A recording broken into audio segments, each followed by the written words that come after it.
On se sentait très étroit, les escaliers étaient serrés. On voyait que le ciel et la Seine.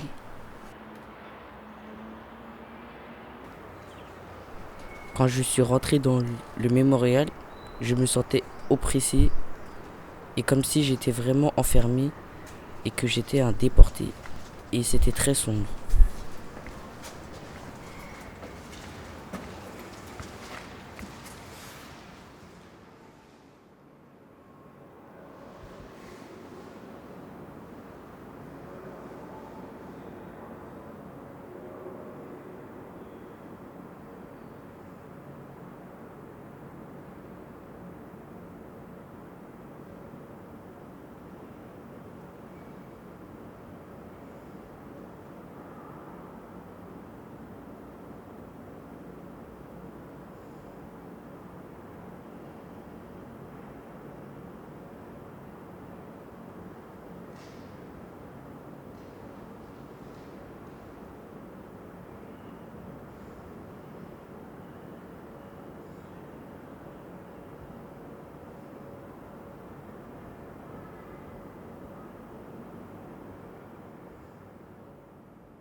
Il était sous le nom de Rougemont.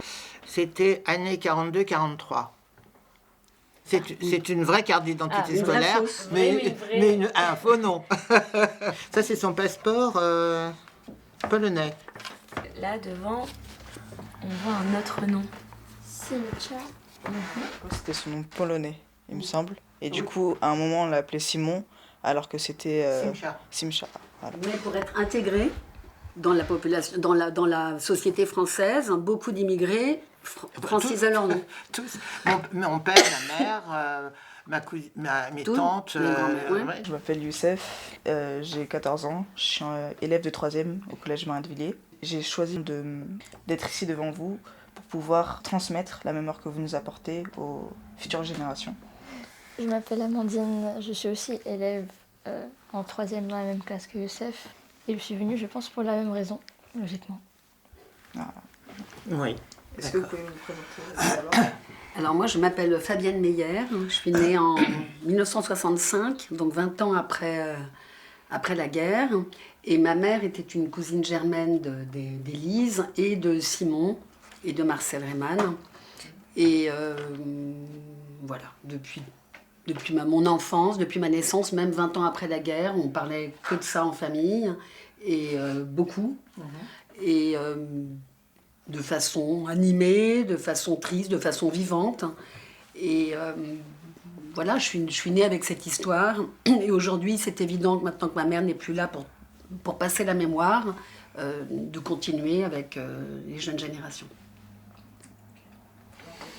Alors, je m'appelle Élise Friedman, Cousins. Je suis née le 4 mai 1942. Donc j'étais bébé pendant la guerre et pendant toutes les arrestations de ma famille. Vous le voyez? La seule fois que je vois, c'est mon fils. Il y en a un autre. Donc il a peut-être Non pas plus. lu. Non. Est-ce qu'il les portait là? Ah, est-ce Ouais. qu'il a peut-être les avait? Si, il les a. Est-ce qu'il est là? Non plus. Non plus. Mais non, il est beaucoup plus beau que tout le monde. Ah, moi je le vois à l'envers. Vous voulez que je vous le montre? De quel Attendez. Non plus. Ah. Mieux que ça.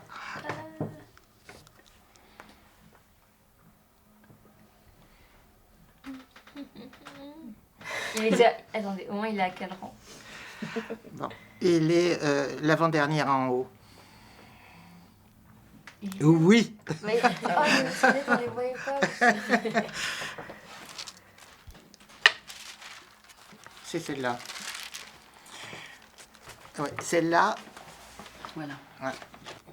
Après l'arrestation de leur père. Donc ils ont été chez le photographe, ils ont pris une photo de leur père et ils se sont photographiés en même temps. Donc Simon était encore plus grand que Marcel. Là, il doit avoir, c'est ça en 42, il a 15 ans, Ouais. ici.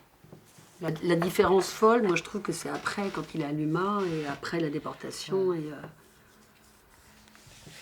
Et la photo que je vous ai montrée tout à l'heure, où il est à la piscine.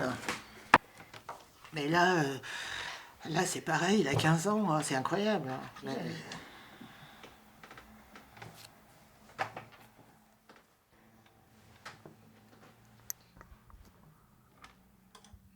Connaître l'histoire de Simon Reimann me choque. La vie d'un adolescent résistant juif en 1940 devait être très stressante par peur d'être arrêté à tout moment, mais aussi difficile car en étant résistant, on risque souvent sa vie en commettant des délits.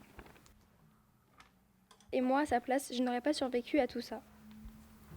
À l'arrestation de son père, ça a bouleversé tout le monde. C'était impossible. Ils sont rentrés dans la résistance à ce moment-là parce que ça a été vraiment une fracture dans la famille. C'était inacceptable. On dit que Simon, donc, alors, s'est engagé volontairement dans les rangs des FTP, partie intégrante des forces françaises de l'intérieur, en mars 1943.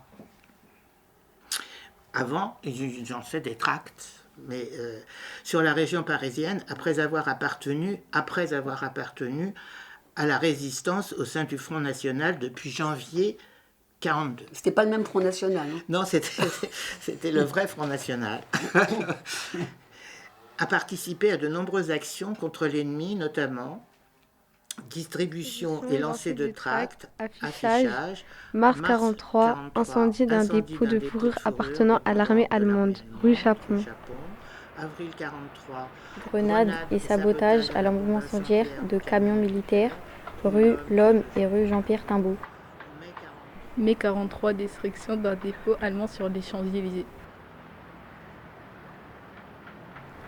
Juillet 43, attaque d'une sentinelle et récupération d'armes rue de Montreuil.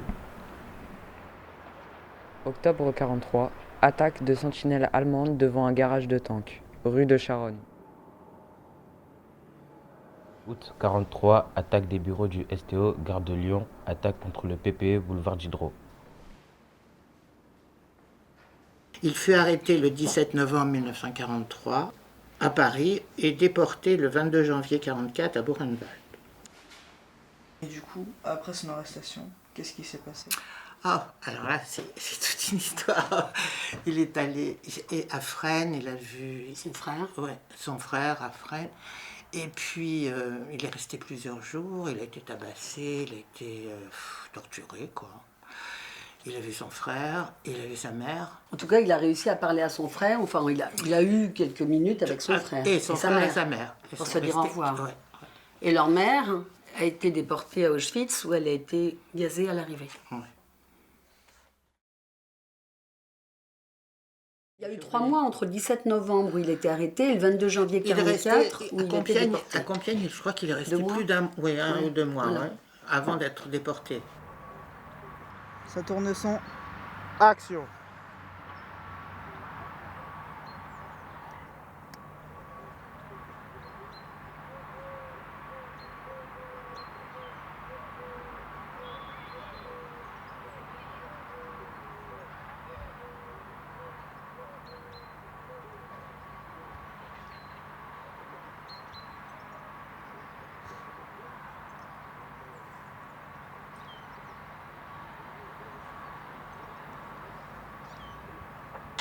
Il est resté un temps à Fresnes, mais je crois qu'il est allé très vite à Compiègne.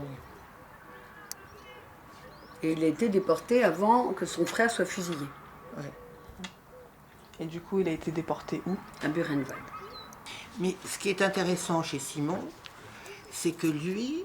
Enfin, moi, j'étais toute petite, mais j'écoutais comme une histoire, mais c'était absolument incroyable quand il racontait. Il ne racontait que des choses drôles de sa déportation. Ils étaient internés politiques, hein. C'était pas tout à fait le même sort. Oui. Donc il travaillait. Il raconte qu'il traînait avec un seau, je crois, pendant 2 ou 3 heures comme ça pour ne pas travailler, jusqu'à ce qu'on prenne. Malgré tout, à Buchenwald, des gens mouraient de la dysenterie. Hein. Ils mouraient. Alors, il racontait des choses comme ça, et puis d'un seul coup, il dit aussi que à côté de lui, il y avait entassés, des cadavres, prêts à être... à aller dans les fours crématoires. Il disait ça. Il racontait aussi qu'il dormait et puis le matin, celui qui était juste à côté de lui, il était mort. C'était des choses épouvantables. Mais enfin, lui, il était vraiment très jeune. Et je pense qu'il avait une force de vie énorme. Oui, et ce qu'il pouvait raconter après, surtout à la famille et à ses cousines, donc Élise, ma mère qui avait perdu ses parents déportés également, c'était pas les choses les plus affreuses du camp, mais c'était justement ces actes héroïques qui faisaient qu'au milieu de l'enfer, il y a de la vie. Enfin, ils ont réussi. Mais c'est ça qu'il arrivait à raconter. Et il a été libéré ils se sont libérés le 11 avril 1945. Ils se sont libérés des camps. Après, il y a les Américains qui sont arrivés et puis il a été rapatrié. Mais c'était un des seuls camps où ils se sont libérés eux-mêmes. Il avait quel âge quand ils ont libéré les camps? Il avait 18 ans. Enfin, il venait d'avoir 18 ans puisqu'il est né en mars. Et en avril, ils ont libéré le camp. Il venait d'avoir 18 ans. Vous, qu'est-ce que vous voyez là, ce que vous voyez dans les photos? Qu'est-ce que ça vous évoque, tout ce que vous voyez? Des gens heureux, des photos de famille, des photos entre amis. On en fait nous aussi, donc c'est... On en a fait beaucoup dans notre famille, des photos. Il faut reconnaître qu'on en a fait pas mal. C'est étrange. Dans notre génération d'aujourd'hui, on a vraiment l'habitude d'être un peu des flemmards. Alors que quand on voit d'autres personnes de 14 ans de notre âge, qui sont d'une autre génération, qui ont fait des si grandes choses, c'est... C'était des circonstances particulières. Ouais. Si on s'attaque à tes parents, tu seras peut-être pas flemmarde. Ouais. Mais aussi, on se dit beaucoup que du coup, il a été déporté très jeune, je crois, vers 16 ans. Ouais, 16 ans. 16 ans. Et moi, je me vois pas à 16 ans changer de pays comme ça, d'une manière brusque, etc. Du coup, oui, quand même, c'était très très dur, je pense. Cette mémoire doit être transmise aussi pour qu'on n'oublie pas qu'on ne peut pas nier une population, nier des êtres humains pour ce qu'ils sont et pour simplement parce qu'ils sont étrangers et pour leur religion. Leur religion, oui. Et ça, c'est une leçon de tolérance. Et je pense que toutes les deux, même si on n'est pas de la même génération, on a transmis ça à nos enfants, une grande tolérance, une grande ouverture d'esprit. Et on se rend compte que l'histoire, c'est un truc qui bouge tout le temps. Et que là, c'est des témoignages, tu vois, qu'on a reçus, qu'on a entendus et tout. Et qu'en fait, au fur et à mesure, avec les générations, l'histoire, elle va se déformer et qu'elle va vivre sa vie. Et c'est ça qui est très compliqué aujourd'hui. On s'en rend compte en mettant le nez dans plein de papiers. On est surprise, on pense, on a toujours entendu une date, finalement c'est notre date. Donc l'histoire, c'est vraiment un matériau très fragile qu'il faut manier avec précaution. Ouais. Je vais la photographier. Il y en a deux. Parce que c'est la 3e fois que je photographie tout. C'est pas grave.